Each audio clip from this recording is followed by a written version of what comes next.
And I give the floor to the representative of France. Thank you, Mr. President.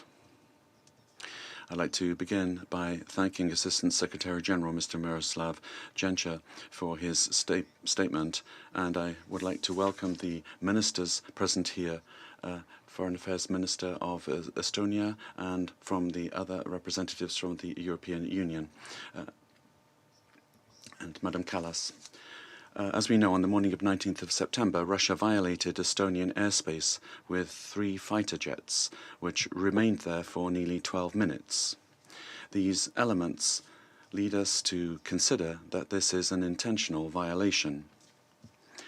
This is the 3rd time in 10 days that Russia has violated the airspace of the European Union and NATO. This latest incursion leaves no room for doubt. Russia is choosing escalation and provocation.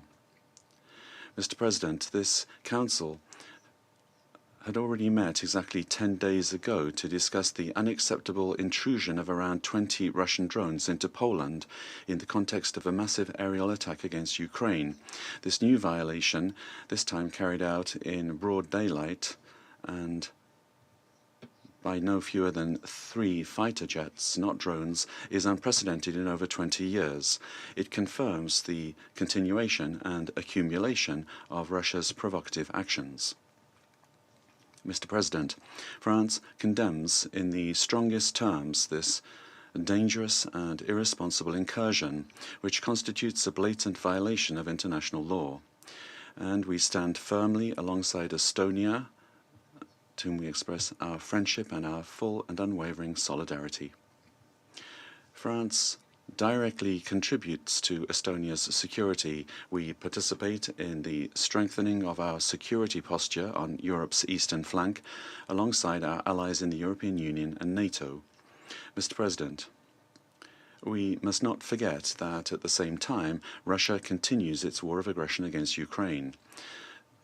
Just hours after this incursion, it once again carried out massive strikes against Ukraine using 40 missiles and over 550 drones.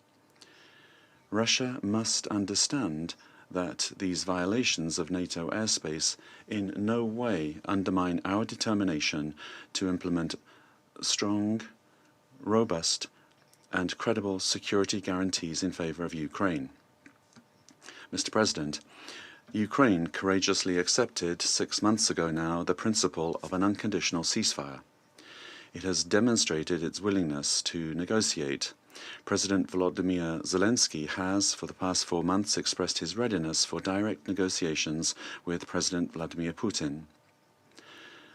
Yet, as world leaders gather here in New York to mark the 80th anniversary of the United Nations, such a meeting has still not taken place.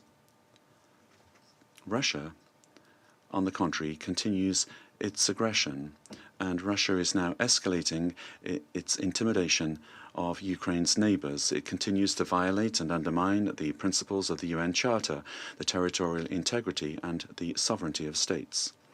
It is up to Russia to seize the offer of a ceasefire and the opening of negotiations, as called for by the UN Secretary General and the entire international community.